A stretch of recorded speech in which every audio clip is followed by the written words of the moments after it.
হার নিশ্চিত জেনেও কেউ কি হাসতে পারে? মেডেল হারানোর মুহূর্তে কেউ কি পারে গ্যালারি ভর্তি মানুষকে হাসাতে? শুনলে অবাক হবেন, কিন্তু 2022 সালের মিউনিকে ঠিক এমনটাই ঘটেছিল।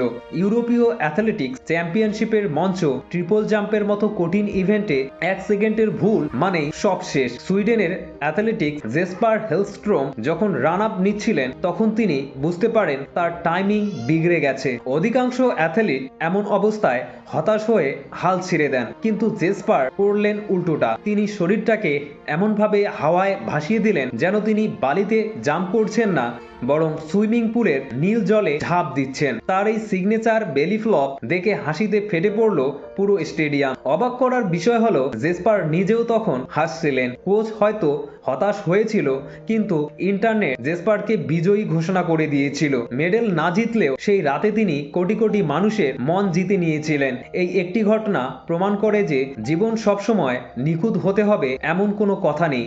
মাঝে মাঝে আমাদের ভুলগুলো আমাদের স্পেশাল করে তোলে। জেসপার শিখিয়ে দিলেন, ব্যর্থতা মানেই শেষ নয়, যদি আপনার মুখে হাসি থাকে। আচ্ছা, আপনি যদি জেসপারের জায়গায় থাকতেন, তবে কি এমন হাসিকতা দেখাতে পারতেন, নাকি রাগে দুঃখে মাঠ ছাড়তেন? কমেন্টে অবশ্যই জানাবেন।